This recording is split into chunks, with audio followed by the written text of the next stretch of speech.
All right. Well, welcome everybody back to the Rice Report, our conversation series. Today we are joined by Thomas Del Beccaro, author, speaker. He's on all kinds of news networks. Deep insights on his Substack. I highly recommend that all of you follow that. You can find him at tomdel.com. Well, Tom, thank you for coming here today. We got a lot to talk about. There's a lot of things going on in this country. It is insane what we're going through right now. And you and I just had a good off-camera conversation about the centralization of power and the difficulties that Trump is facing. You want to give us a walkthrough on that?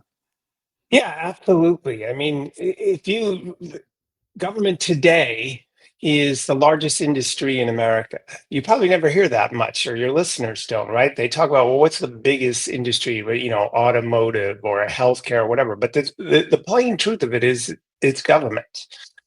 Government spends about 35% of the economy. That's from the city council level to the White House, Congress, and the like. And if you throw in regulations, that's another 12, 13%. It's nearly half the US economy makes its way through government or is dictated by government. So it's a very big business. And it's a big business where people are making money. Think about it. The federal government's writing 6 trillion plus in checks. Well, somebody's receiving those. And so this fight that Trump finds himself in is a fight over not only controlling the amount and who gets it, but controlling the direction of the country. Now, think of the contrast with this. If you go back to when this country started, there was no centralized Washington, D.C. I mean, after the revolution, you had the Articles of the Confederation, and the federal government, in quotes, couldn't even collect taxes. Thomas Jefferson's age, in the early 1800s, maybe government spending was 2 or 3% of the whole economy. And now, so think of it now, even in 1900, it was only about 10%, 9 or 10%. The explosion started, of course, with the New Deal, then the Great Society, and then in the 70s with television. It just takes this huge jump. So that is sort of a natural order of things. I talk about it a lot in my book, The Lessons of the American Civilization. Governments start out small and decentralized, and then they grow. No civilization, I like to say, has ever collapsed with a balanced budget. What happens is they are drowned in debt, big government, class warfare, and the like. And that's, of course, what we're seeing today. I'm not saying the end is near, but what Trump is fighting is the fact that this is big business and big money for everyone. 9 of the richest 20 counties surround Washington, D.C. So this is huge business to them, whereas, they want our money, but not our 2 cents. Yeah, and I will say on this show, they have definitely heard that. About 51% of our economy is directly attributed to government spending, which by definition is socialism. So we are already in a very socialistic economy.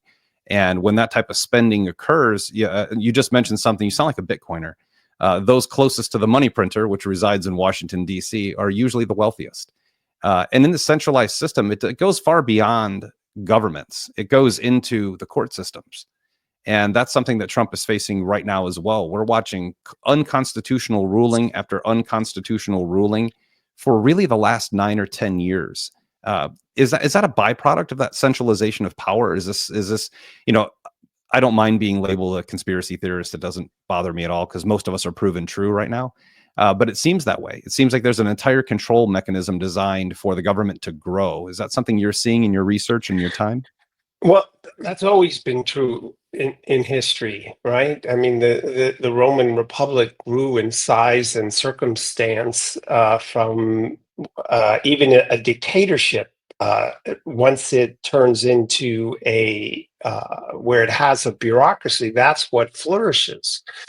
And then you have what you see today is the entitlement to government spending, which has gone way beyond Social Security and Medicare. If you think about it, now Trump wants to cut a particular program, and people are suing to stop the reduction in spending. So yes, you see it start out government. The history of government is that it starts out small and local. and centralizes. And you get to judges. Thomas Jefferson, of course, said that his biggest fear is the accumulation of power within the federal judiciary, these judges who would accumulate power. Of course, if you look at Marbury versus Madison and John Marshall, the Constitution doesn't outright say that the Supreme Court can overturn cases and the like, but that is what the Supreme Court accumulated that power, and then over time that has grown. You see the court systems now, which are a subject, the circuit courts are a subject of Congress, right? They're not, their power is not put in the Constitution either. They're just accumulated. And then now the question is whether the anybody in Washington D.C., there's a bill, but whether they're willing to unwind that power once accumulated. It's very difficult to unwind, and so that this doesn't surprise me about the court at all, or the fact that we live in an age where government is protecting itself from us. And that's another theme I have within my book, The Lessons of the American Civilization. They are literally protecting themselves and their fiefdom from the American people, from the voter. You have the arrogance of some leaders, like a Hillary Clinton or a John Brennan, who think they are smarter than us and therefore they should rule us. And then you have the whole group of people who are making money off it, who also have that similar arrogance. They actually don't believe in freedom. They think that they know better and that you can't trust the voter. Now, look, that's not new to history either. John Adams was fearful of the American voter and said soon everybody's got to want to have the right to vote, because, of course, back in those days, the right to vote was just men. And he talked about how they'll want to lower the age and that women will want it, that kind of thing. Even in Greek democracy at the very beginning, there was this fear of the average citizen. That's always been around. So here we are, reached the stage where they have this big government, and basically they're saying they know better than us again. They want our money, but not our 2 cents. 2 cents, but they want our money, but not our 2 cents. Yeah. They want their 2% of inflation of our 2 cents every year, along with the 40% they take of our natural income. So, and our property rights. Yeah, I mean, Tom, you're speaking pure truth here. Like these are historical facts, and going back through history, the decisions that are made that the governments fear the most are actually the ones that provide the most sovereignty. And this has been a battle that's been going on since governments were invented. The Roman Empire didn't employ anywhere near as many people as the United States government, by the way, not even close. We are the largest employer in the history of the world, meaning that there are so many people in this country who make their decisions based off of their income, right? Show me a man's income and I'll show you his loyalty. I forgot who said that, but it's a very old quote. And we have a large portion, something like 15 to 18% of Americans work directly or indirectly for the government. Now, again, really big business. Really big business.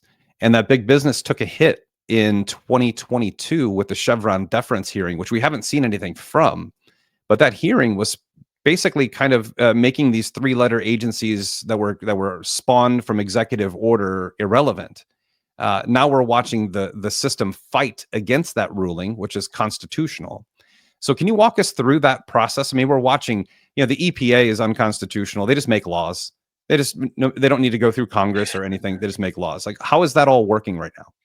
Okay, so let's take a little step backward and put it in historical context, because this is not new either. In my book, I mentioned The Lessons of the American Civilization. De Tocqueville spoke about the nature of the French monarchy versus the English parliamentary system. And he basically, when asked about which is more powerful, he said, well, it's true that a French monarch has judge, jury, executioner, lawmaker all in one person, and that seems very powerful. But the nature of dictators is they keep very small company, because for a lot of reasons, including fear for their own existence, like Vladimir Putin. But what de Tocqueville mentioned was the fact that the English parliamentary system was actually, government was more powerful because it had many more tentacles, which is exactly what you're getting at today in America.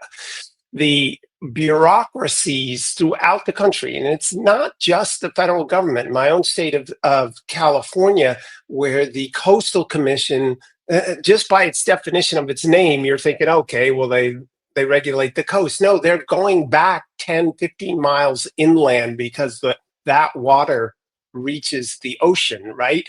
It's this accumulation of power. And then you talk about proliferating regulations, which have the force of law. So take Obamacare, which was I think a 2,800 page bill. Well, the regulations turned into 35,000, right? And where did those regulations come from? Did you vote on them? Did I vote on them? No, they just proliferated. And what was important about the Chevron case, which wouldn't have happened if Hillary had become president of the United States, is they basically said that no regulator can go beyond the letter of whatever act it is. They have to stay within the confines of the written law, so you don't get to 35,000, right? You have to only implement that law becomes the ceiling of what you can do. You can do stuff below it, but you can't regulate beyond it, which was a big deal. But as you can see, we're still spending, $6 trillion plus dollars, and that isn't being accepted in every case. I mean, look at Trump coming into office. The Democrats claim, they say, they believe in democracy, which I assume by what they mean is they accept the results of elections. But do they? No, what they do is the person gets elected and then there's resistance the whole time. And with respect to these circuit courts, as Elena Kagan in the Supreme Court says, they basically are trying to wait out a current administration and not let them implement the changes. So no, they actually don't believe in election results, but then they blame Trump and anyone on the right, saying, no, it's actually that you don't accept election results. And how can someone in a Supreme Court setting even make a statement or a claim like that? Just trying to wait out an administration 4 years of the American people? Her comment is they're wrong to do that. Right, they don't right. have the right to wait it out like that, which coming from her is like a big deal, right? Because she's on the left. The Supreme Court is that interesting animal. It has human nature as well. There's in the history of governments, the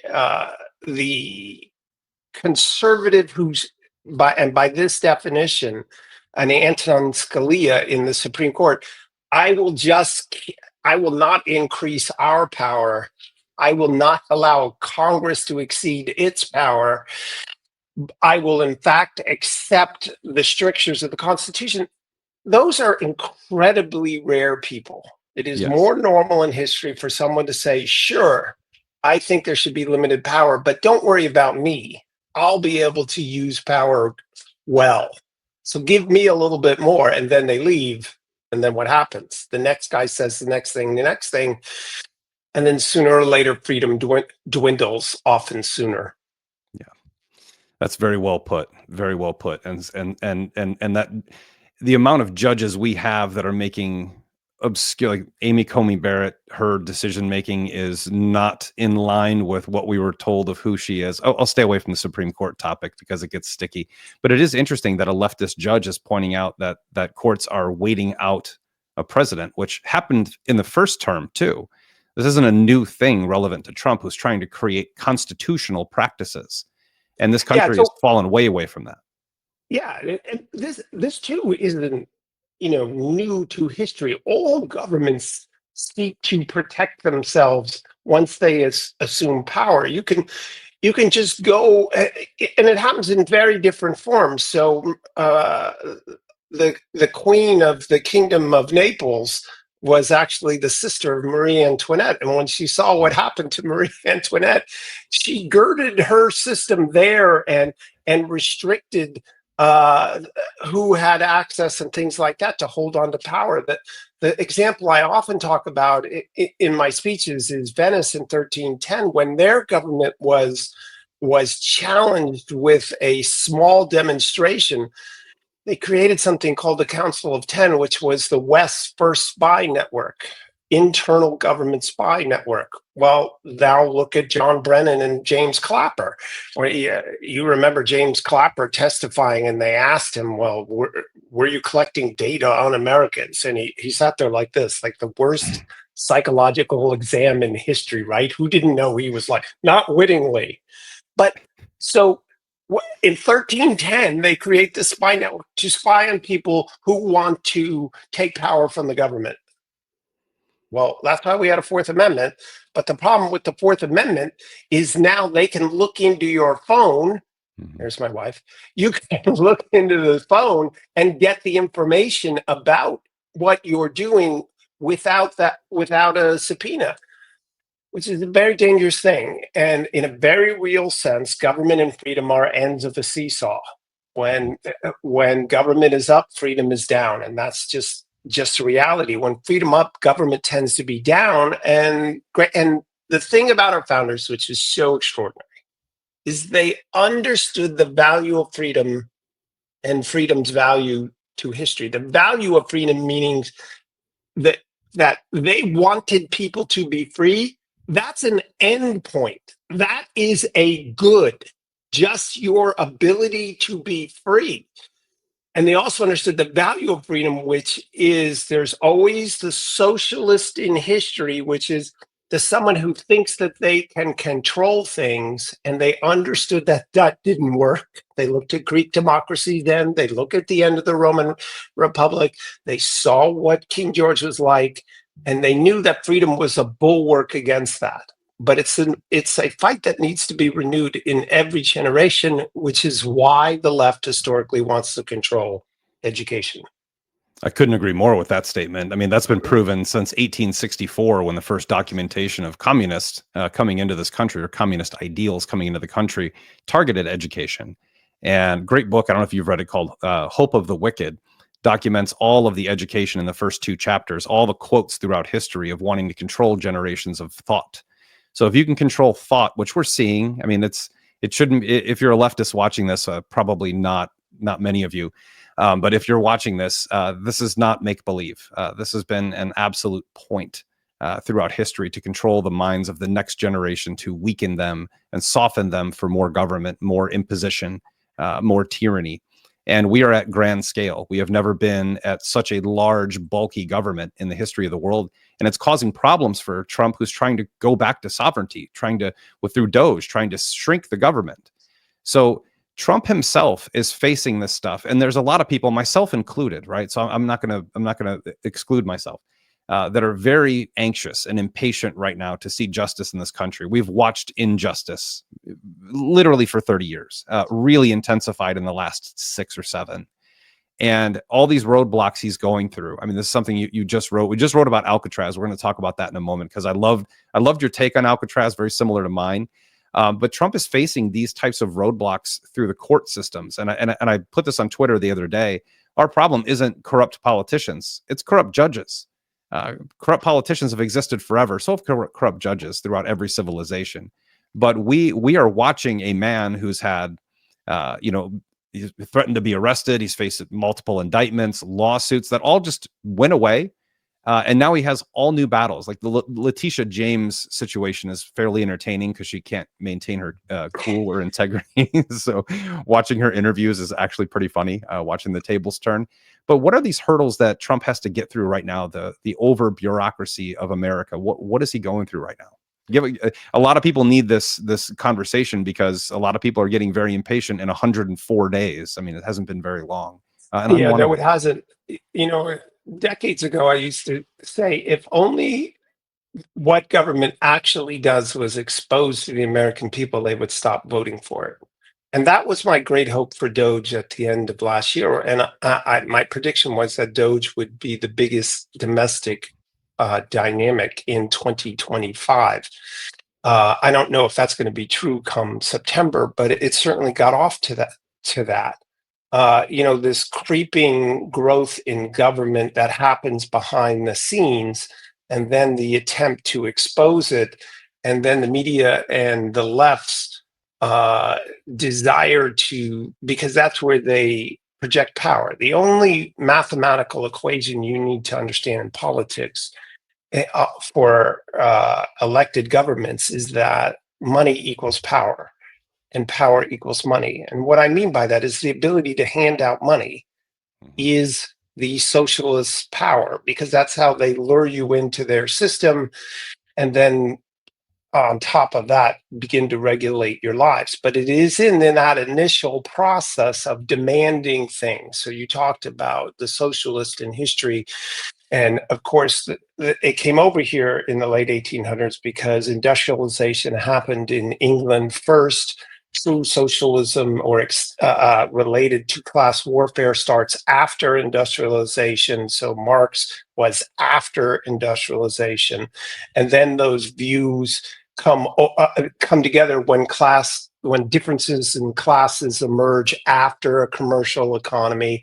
And then they do start with education. I suggest to your viewers, if they haven't, look up the party platform of the American Socialist Party in the early 1900s. You'll be alarmed to find out that most of those things have been enacted, which at the time seemed crazy thought, but most of them exist. And that also relates to public schools, and which there's a natural tendency there. If you work in government, you have a government viewpoint. So even if you know nothing about Marxism or any of this, you begin to defend the turf of what government does. And you see that today, where teachers say, well, parents shouldn't be able to say, tell us how to teach.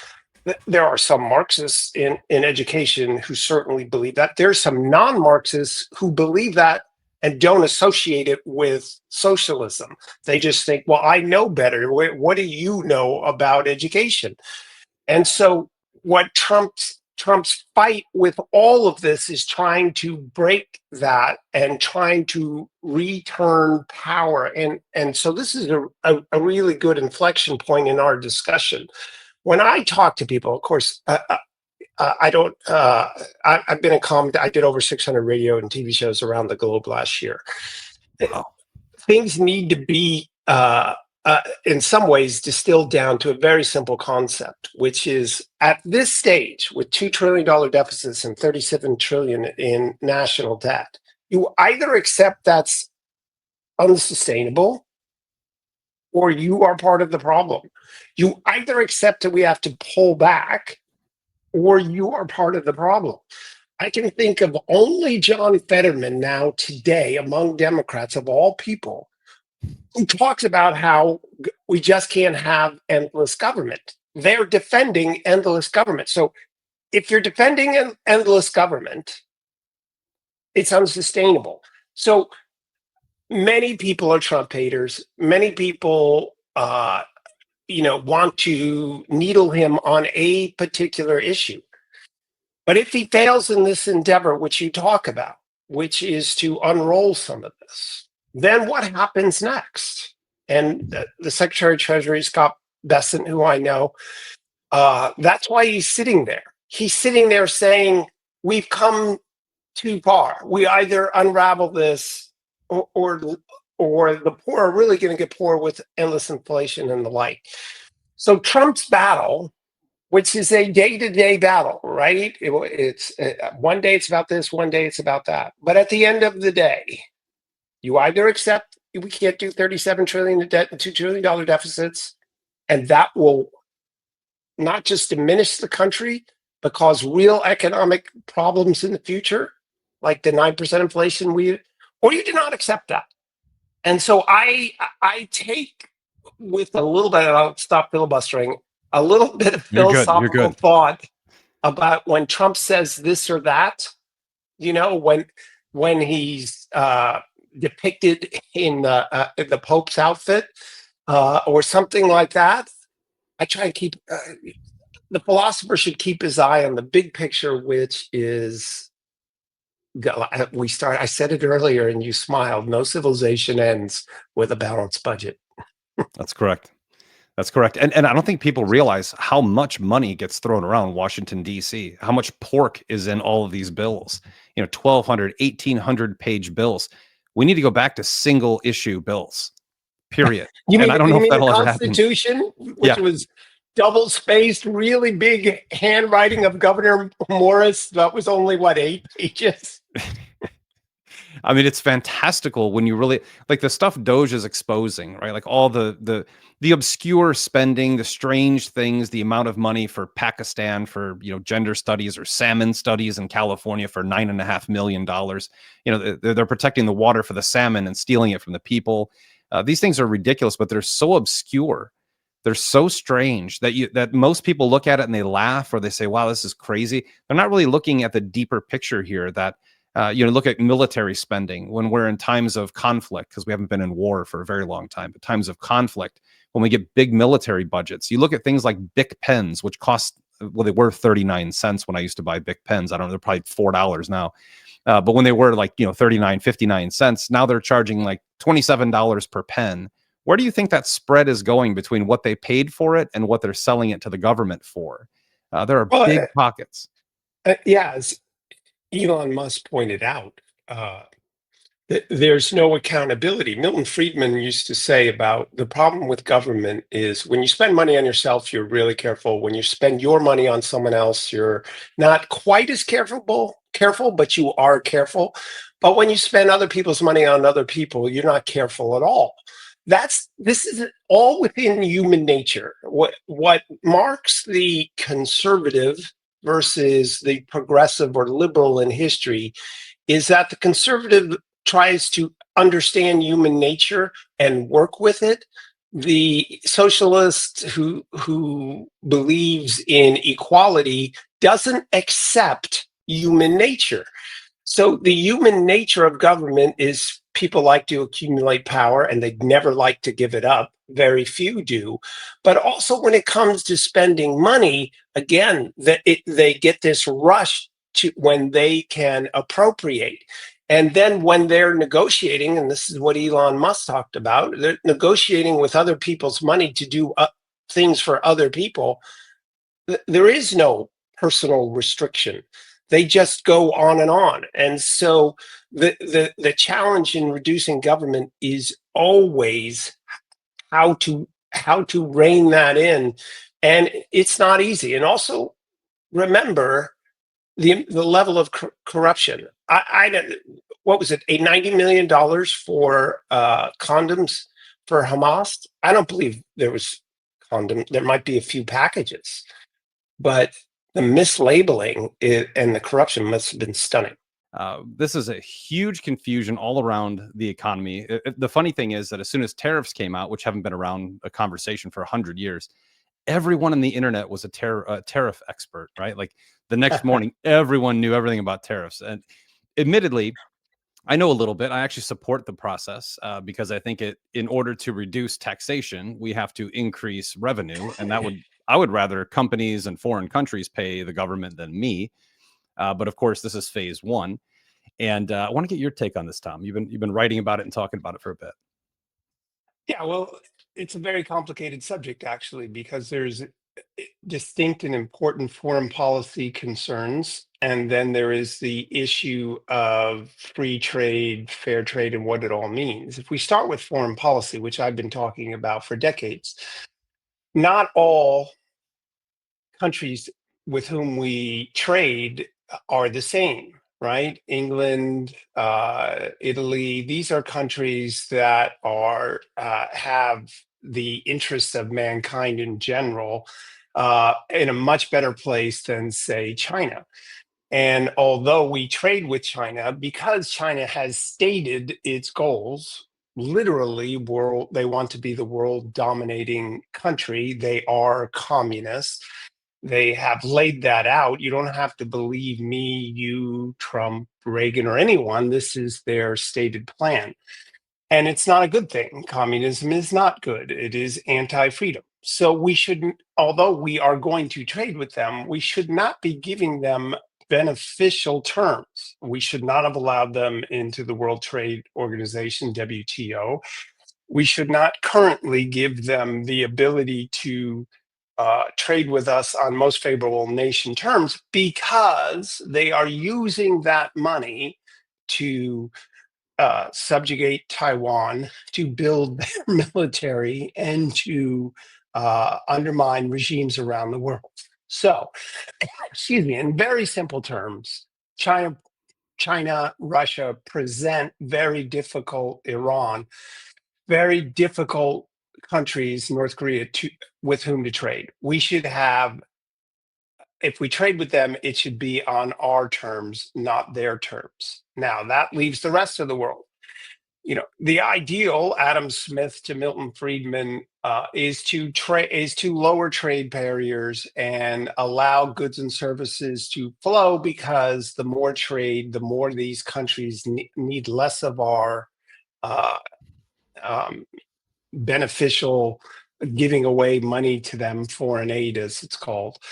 But it lifts all tides. But tariffs have been around since the beginning of time. The United States started with tariffs against English products because they wanted to, the North wanted, which dominated the government for many years, decades, wanted to start its manufacturing process. All of this gets to the point is that it is true that governments around the world have used trade against the United States, and that has had its effects. And Trump is right to wanting to even that playing field. But it's also very true. So if he goes through this process, levels the playing field, or has certain amount of tariffs, that is the political reality of it. But manufacturing is not going to return to the United States in sufficient numbers unless and until we lower the cost of doing business here. The reason why so many companies have left isn't labor, although that's played a role. It is that our taxes are too high, our regulations are too high, and we have driven manufacturing to other countries because money goes where it's welcome. We need to make money more welcome in the United States, and manufacturers will return here. You know why? Because they don't want to deal with foreign politics. They don't want to deal with the transportation issues. Look at the Houthis and ships having to go around the Africa to get to America. But they need the security of a good tax and regulatory system here, which we haven't had for years. Trump's working on that, but Biden reversed a lot of what he did instantaneously coming into office, shutting down of the gas pipeline from Canada, right? So that's the problem. Politicians are almost always bad for the economy. No, they're not. They're good for themselves. They spend the money that they rape from us every day, so they can make that argument there. I completely agree. The regulatory environment in this country is a nightmare. So I've been in manufacturing. I've made my own products. Fortunately, I was able to source, core components of products from other countries cheaper, but I was assembled in America. And that's really where the model's going. It's actually they're not going to be manufacturing from scratch in America. It's going to be assembled in America projects, which is good. It's a good start. But I think a lot of people look at this and jump down Trump's throat and say, well, this can't be done, or it's going to robotics. There won't be enough jobs. You just pointed on two things that are beneficial. There will be new taxes coming in, right? That's a great thing for the economy because it's less burden on the citizen. But at the same time, the regulatory environment, I don't think people realize. I think the average person thinks that regulations for product manufacturing is a good thing because you'll have standards and you'll have procedures. And that is part of it. That is absolutely part of it. There are regulatory environments that are beneficial. The problem is those were created like 35 years ago. And everything that's been added to them in the last 35 years is just burdensome, time-consuming, tedious, and expensive. And it does nothing Very but feed the expensive, coffers. probably over 2 trillion a year, probably closer to 2.4 trillion when you throw in the states. And what does that mean? Well, that just raises the cost. So no one's suggesting we shouldn't have regulations, but we should be rational about it. Take the state of California, which is the most regulated square miles on the earth. And the stated goal is global warming, but let's go to an even place where we all can discuss it. They want less pollution. Well, I don't know anyone on earth whose goal is pollution. But by driving up regulations so high, they've driven manufacturing to China and India. Well, China and India pollute the world. So, short term, immediate effect of these regulations is higher pollution. Long term, it's also higher pollution. And the reason I say that is because if you, let's say, you had a regulatory thing of 1, no regulations, and 10, all the regulations in the world. If we had, say, a 6 and business could stay here and manufacture here, what you would do was give a lot of incentives for more clean technology, meaning manufacturing that is clean. You develop that industry here, then sell it to the world in the decades to come, and the world benefits. But when you don't have that manufacturing here, the clean industry is, there's not as much incentives, and it doesn't incur as much. So short term, there's more pollution. Long term, there's more pollution. But Gavin Newsom, and the story's just coming out about how they expect gas prices to go over $8 a gallon in California because they're driving out refineries. The left thinks you just pass a law and things get better. That's not true. There's collateral effects to all economic and regulatory activity, and the United States is shooting itself in the foot and has forever.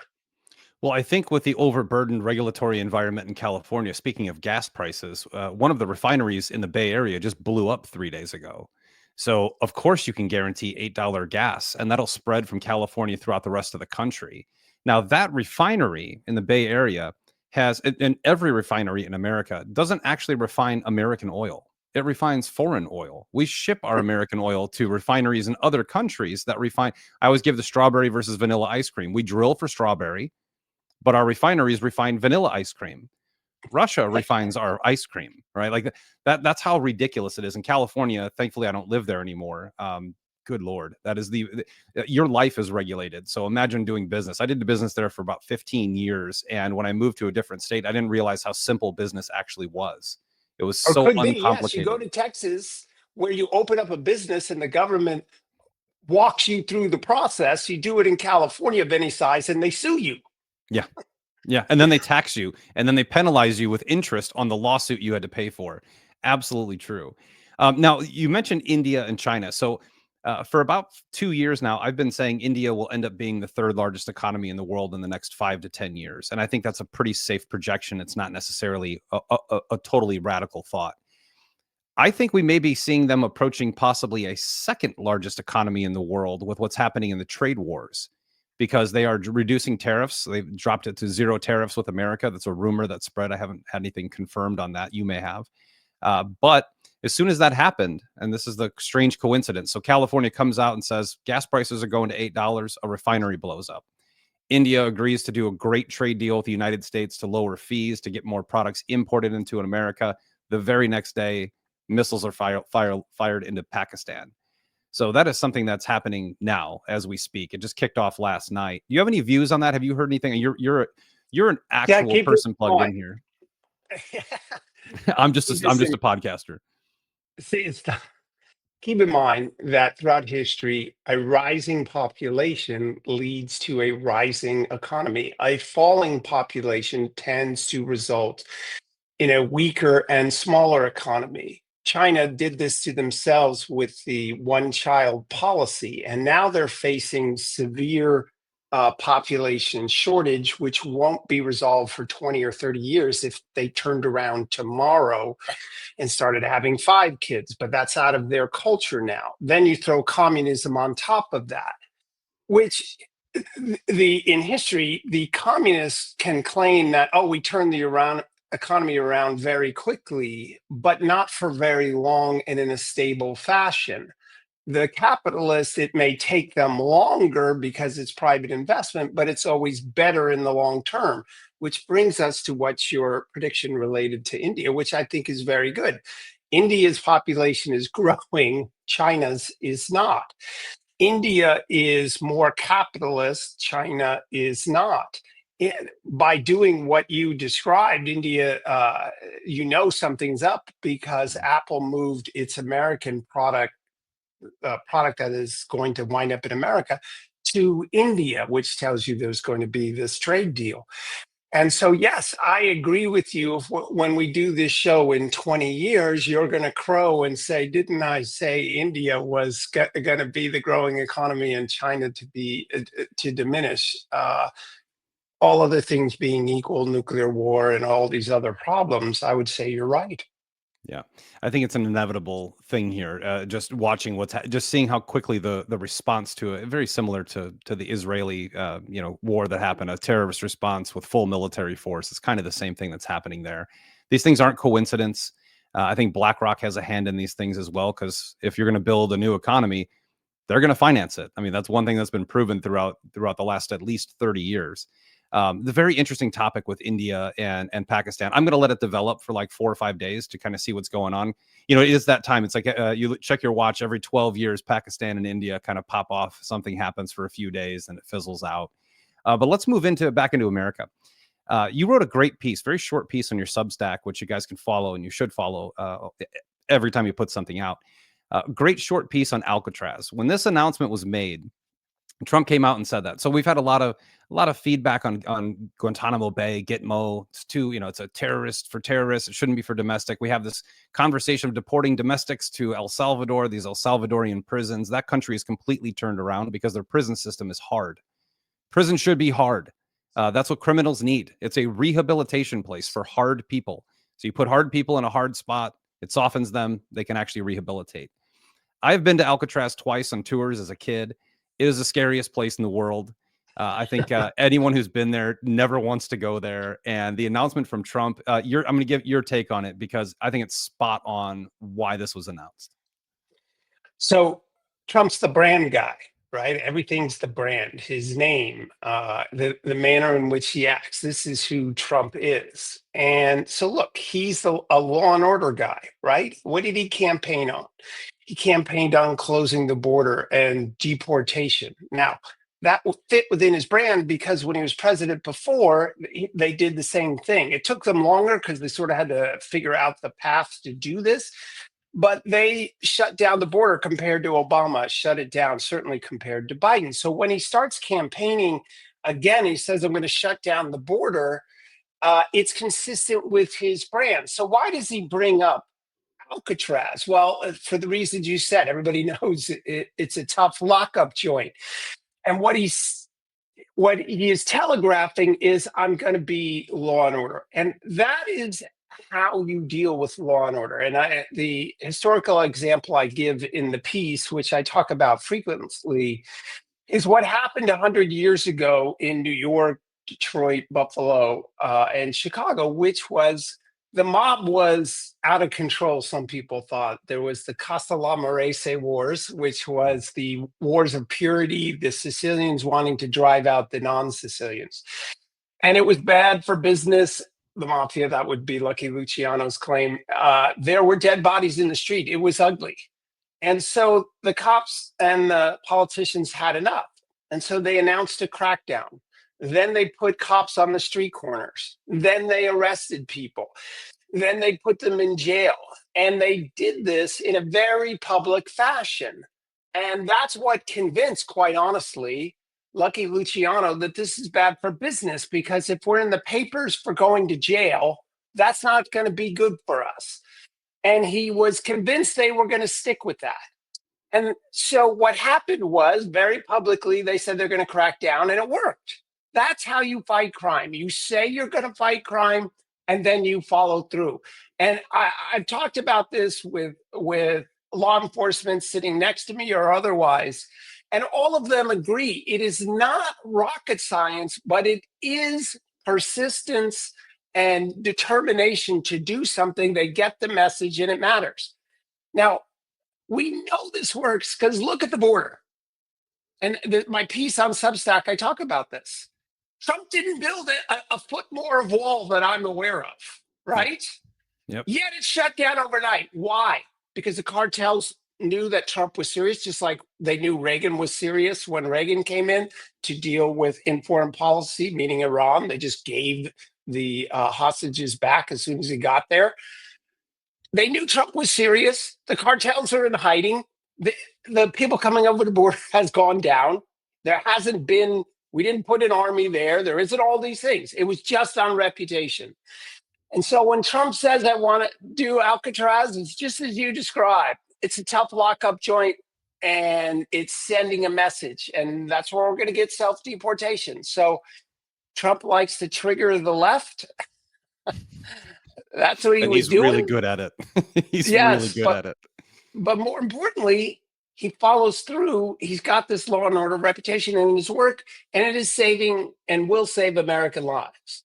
And that's what the Democrats just cannot appreciate, that you cannot allow these people to roam free because they are killing Americans. And the Democrats want to stay out there. They want to talk about due process. Can I just briefly talk about this? You got all Please. these Democrats. Well, do you believe that those here illegally have due process?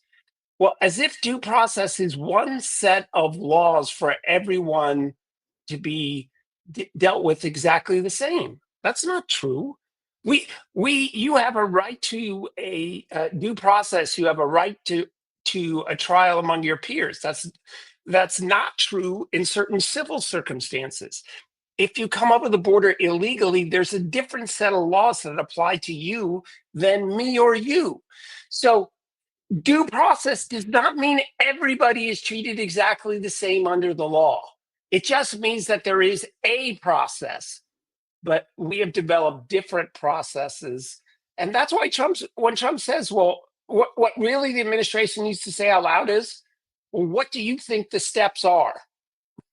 And they won't Sure. have an answer because it's complicated. Well, it doesn't make sense right off the bat, right? So due process is for American citizens. If you cross the border, you are not an American citizen. You are actually a felon at that point, and you should be treated as a felon from a foreign nation. Due process is not involved at all in illegal immigration. The gaslighting from the left for the last 35 years has been horrific. It's really intensified now. We have so many ludicrous things happening right now, Tom. It's incredible. Watching society right now is maybe the most interesting thing to do. There's nothing more interesting than, and I'm on social media, but I generally just look for information, primarily financial information and stuff like that. I find myself scrolling for like half an hour at a time here, just watching videos of people losing their minds. How do we solve this? I mean, we can make laws and we can have, financial systems put in place. How do we solve this societally? I mean, how confused must a 21-year-old be living in America right now with such polar opposite opinions coming at them from every direction? Like, that's the Well, biggest issue I'm concerned about. well, it's a I wish I had an answer. pretty I wish you did too, but well. You ask a big question. A lot of the division, in my book, The Divided Era, I talk about the more government decides, the more it divides, the more money it hands out, the greater the competition to get the money, the more important parties become. In history, there's always been a Democrat Party, which is a party that, and John Marshall wrote about this in 1804 about the United States, talked about how there is a more indulgent party that doesn't hold people to account, is softer on contract obligations. That's his actual example that he gave, and more lenient on crime. That's always been there. And then there's the party that is sort of more strict. Let's say it that way. And then you go through these periods in history. So in the 1970s, when you weren't around, we had this soft on crime existence. I'm trusting you're young enough for me to say that. no, We had thank you. I was around, but yeah, thank you. we had this whole soft on crime thing, and then the 80s and 90s came. You had Giuliani in New York. There was this crackdown. New York was cleaned up. And so it goes in this pendulum swing. But the bigger question you ask, and this is a huge deal, the most uh, the the most important or consequential dynamic for a civilization is the movement from the farm to the city, because along with that movement comes the breakdown of the family. That has Mm. always been true. The family unit on the farm becomes the individual in the city. The values of hard work and God and faith on the farm are lost in a city of individuals and temptation. This is not new. This is the recorded history of mankind. There's always been more conservative values in the countryside outside of Athens than there was in Athens when democracy first had its first experiment. Same true for Rome, ancient Rome. And how richer a society gets, the more its morals become pliable. The richer a person gets, the more atheist they're likely to become. I write in my book, atheism is the thoughts of the rich, not the life of the poor. Mm. So Well you're said. asking, why are our values slipping? Our values slip with the loss of the family, the breakdown of tradition, rising wealth, and the march of science claiming that God doesn't exist. This has occurred many times in history, and this is what my book over my shoulder, there it is, The Lessons of the American Civilization, talks about. And so you asked to get these, how do we recover these things? Well, we first have to understand the dynamic, but we also need to understand the role that government education is playing right now in this dynamic. Because the original education book in America was The the Bible. Bible. About 100 and X years ago, public schools started to take hold, government schools. Well, eventually, anything government starts to preach its own values, not the values of, of the farm, not the values of capitalism. And so, if America is to recover, it must start with education, and it simply can't live in a world where schools don't teach history, don't teach the Constitution, and tell our students that capitalists are bad and that government redistributionists are good. And that's where it has to begin. These other elements are very big forces, but if your child doesn't believe in the United States and our next generations don't, well, then all likely will be lost. It's been a very long paced Marxist haul in this country.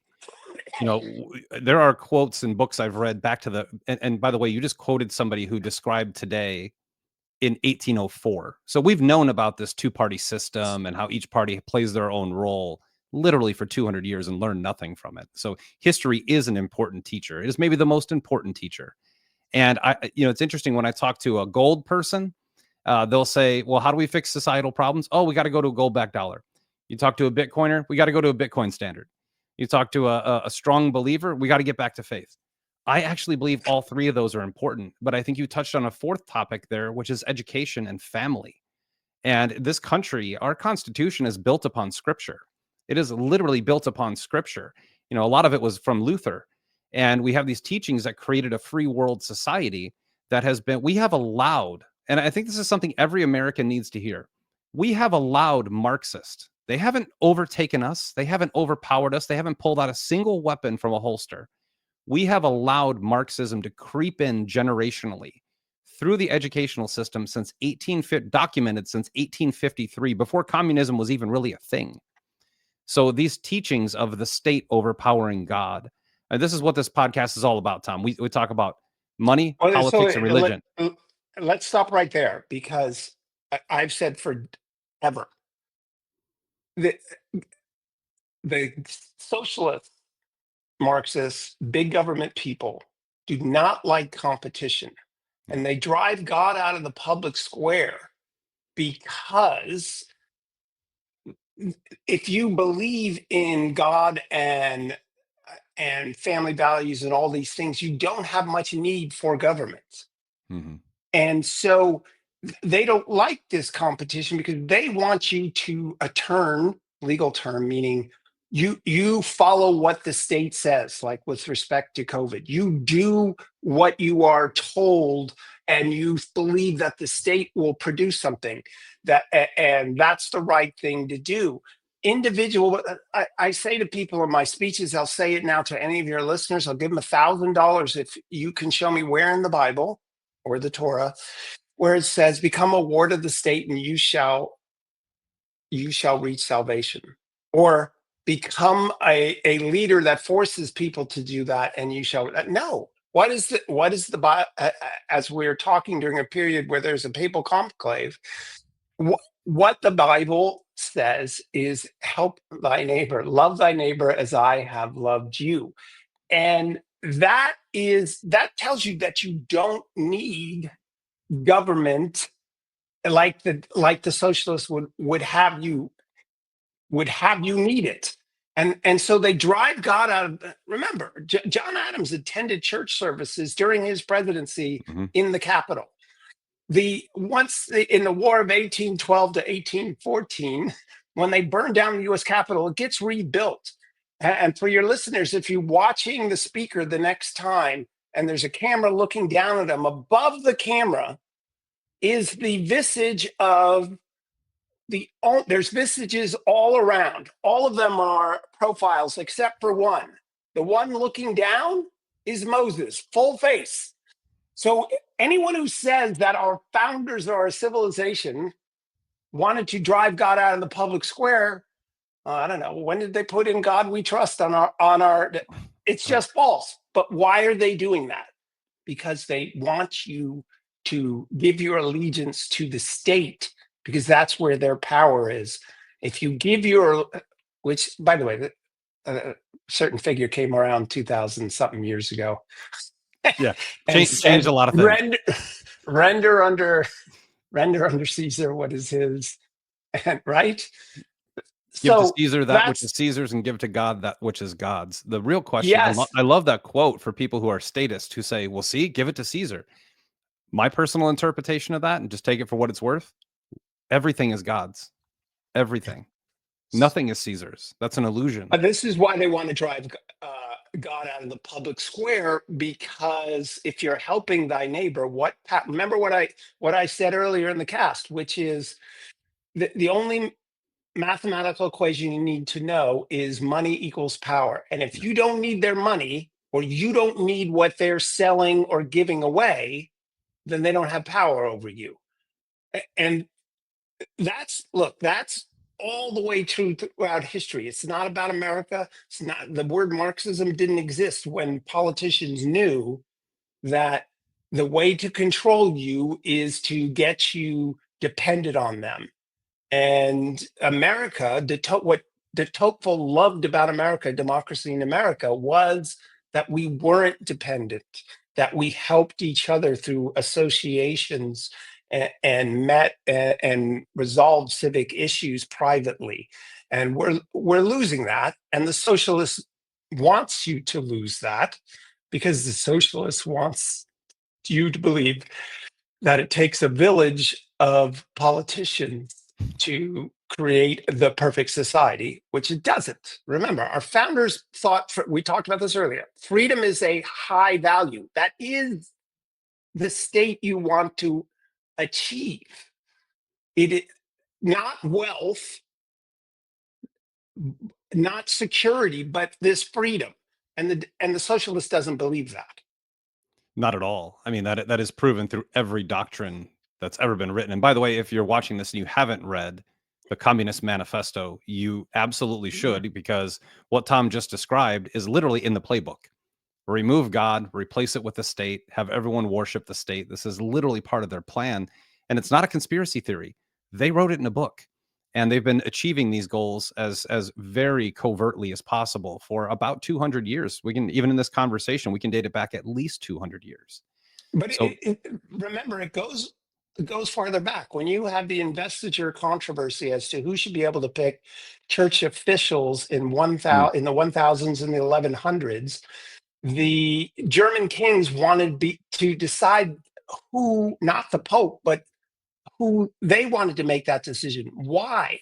Because they wanted the people living under them and their religion be subject to them so that they can rule them. This is normal behavior in history, but you must understand it in order to deal with it. And our founders didn't want a state religion, but they did want us free to have religion. Again, freedom was their highest goal, not material things or reaching a certain status in life. They wanted you to be able to exercise freedom, which is contrary to all centralized government believers throughout all of history. Couldn't agree more. Tom, the more I talk to you, the more you sound like a Bitcoiner. I'm just going to say it out there out loud. Well, I'm very interested as a historian because there's little doubt that Bitcoin is currency at this stage. So why is the government allowing it? I mean, shouldn't we all be using the dollar? So They can't stop it. That's the one thing that I learned. I used to yeah, think the same thing, and then I realized there are millions of decentralized computers around the world, and the internet is pretty much open source at this point. It cannot be stopped. That's the beautiful yeah, part about it. it's interesting. So you have people like Jamie Dimon who has a economic interest in saying don't use Bitcoin. You have the federal government who wants to control, and then you have people who understand the history of central banks saying, why would you do that? And by the way, I bet for your listeners, and I'm sure if we ever have a digital currency, that will be a leap in danger to freedom like very few times in all of history. I cannot imagine a worse thing other than the reason we have a Third Amendment, which is you can't place soldiers in people's homes. Yeah, I mean, the CBDC conversation, I think, should be a top of mind for people. Even though Scott Bessent yesterday came out and said that a CBDC is a sign of economic weakness and will never show that weakness. It doesn't mean we're not transitioning from a CBDC to a stable coin issued and approved by the government. There are dangers to that, guys. The difference between a CBDC and a stable coin are pretty simple. A CBDC is pure fiat. It's backed by nothing, where a stable coin is buying treasuries. So you're going to see a lot of stable coins because we have a deficit in treasury buying from foreign nations. So we're going to be allowing corporations to be able to buy those treasuries, keep the debt afloat, and use the digital dollar or a stable coin to spread it throughout the global south, which companies like Tether have spread the dollar to the global south more than anyone in the world. And places like all over Africa, there are many Bitcoin only societies out there with hundreds of thousands of people that can't trust their local governments or dollars or currencies. They're transacting at 7-Elevens in this stuff. So it's definitely coming. Super interesting topic. By the way, on the topic of CBDC, can you walk through? So I know the dangers. I'm in the space, so I understand the dangers of that. But getting the opinion from you, why do you think a CBDC is the end of sovereignty for this country? Well, I'm not sure I use those words because things can be undone. Yeah, But of course. the reality is, take a look at COVID, which, if you're entirely cynical, and I'm not saying you shouldn't be, it was sort of a very interesting case study dry run on what we do when being told by government. And keep in mind that almost all of the basic justifications they had have proven wrong. We need to Yeah. keep kids out of school. It's better for them. No, it turned out to be much worse. You had to shut things down California because that was all you can do. No, Florida was open, and the results were roughly the same, perhaps even better when you consider the age difference that Florida has, how much older, and what the results were. This was, a gain of function thing that the government did instead of the lying, that kind of thing. So almost all of their take the vaccine, it'll work. You won't get sick. They won't get sick. Also false, Completely right? false. Yeah. So it turns out that they put out these justifications, and a huge percentage followed. And there was something like there's some study from Europe where a psychologist said about 80% of people will go along. So 80. Wow. Yeah. So if you create a system where the government can turn your money on and off, what then you're captive in your home.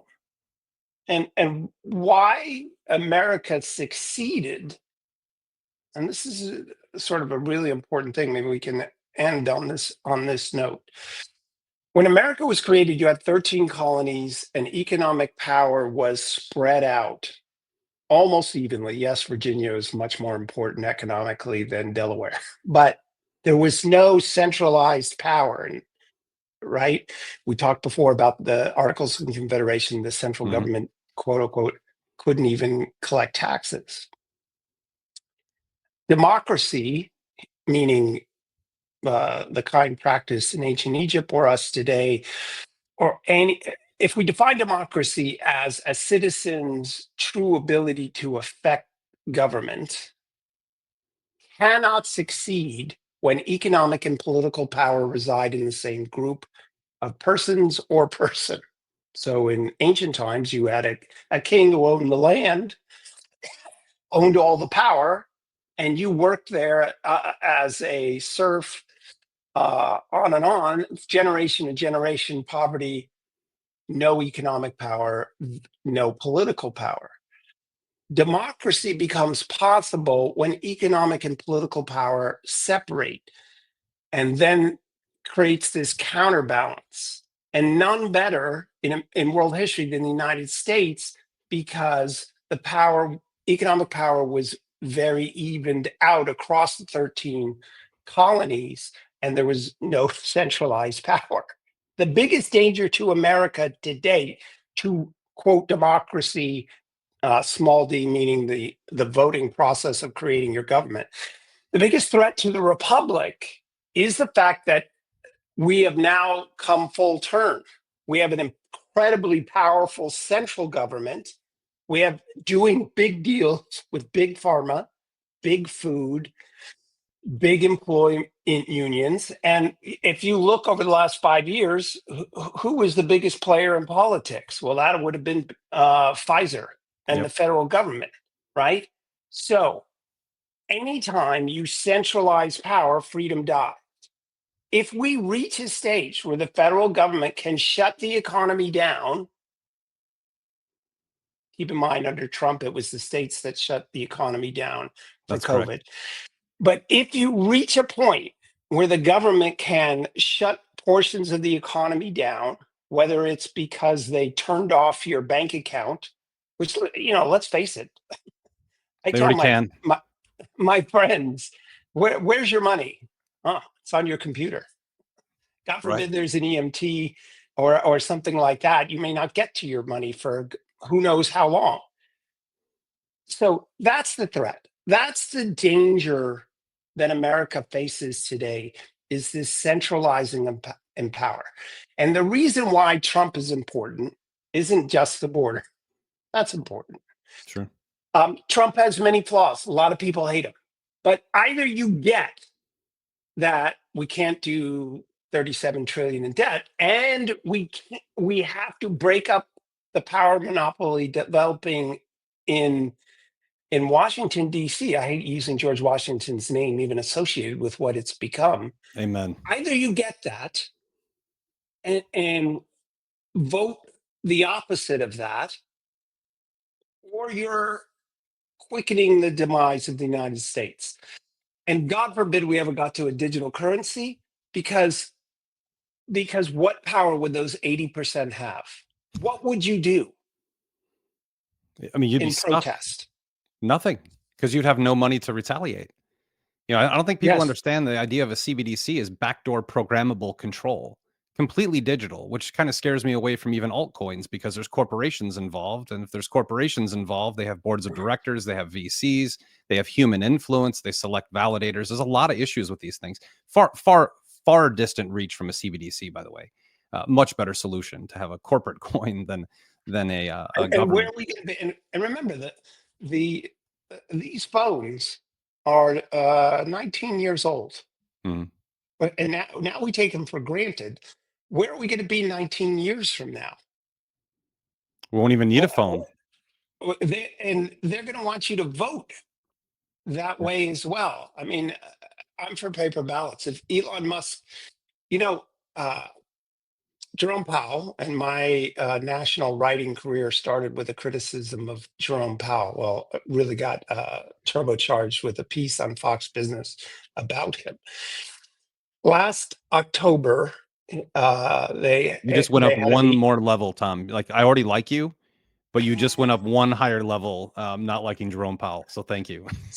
So in October of last year, he gave, after a meeting, he was giving a press conference, and of course, everybody was focused on the on whether he's going to lower interest rates or not for the market. But he said something which is super important. He said the biggest risk to the American Republic was a hacking of the banking system. Now we can debate it's where it is on the priorities of how high or low, but he's right. We're 100%. very, very vulnerable. And of course, democracies react, they don't plan. I mean, our grid is ludicrous Yeah. compared to the risks that are now out there. And but that's a whole nother, we could talk about that forever. But for me, the biggest risk is the centralization of power. And so you either vote to decentralize, or you're accelerating the historical norm of a civilization losing freedom. There's just these two things, and you can decide on any given day that you hated Trump in a papal vestment, an AI picture of that. You can decide that that's over the top for you, or whatever else it is. But this is child's play compared to where we were 30 years ago and where we may be in 30 years. Now, it's not all doom and gloom. Throughout history, there have been people that have come along and changed all of history. Obviously, Christ is number one in that category, his influence. But look at a Constantine, look at a Charlemagne, look at a Churchill, look at a Reagan, look at Pope Paul II. There are people that can do enormous things. Leadership is never far around the corner.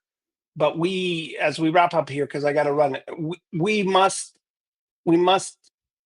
accept certain lessons of history. Last night in bed, I wrote this, and I thought it'd be a good. It's not that people ignore history, although most do. It is that they don't accept its lessons. They arrogantly believe that in the short time that they've been on the planet, that they know better than the experience of countless millions before them.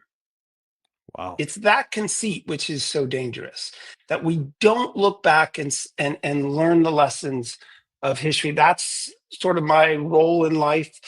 It's why I wrote the book, The Lessons of the American Civilization. And thanks for having me on. And I hope people grab the book and follow me on Substack, and Absolutely. we win this war for freedom. If you've listened to this interview and you do not buy the book, name it again. Tell us where we can buy it. If you do not buy this book, Lessons you are not paying attention.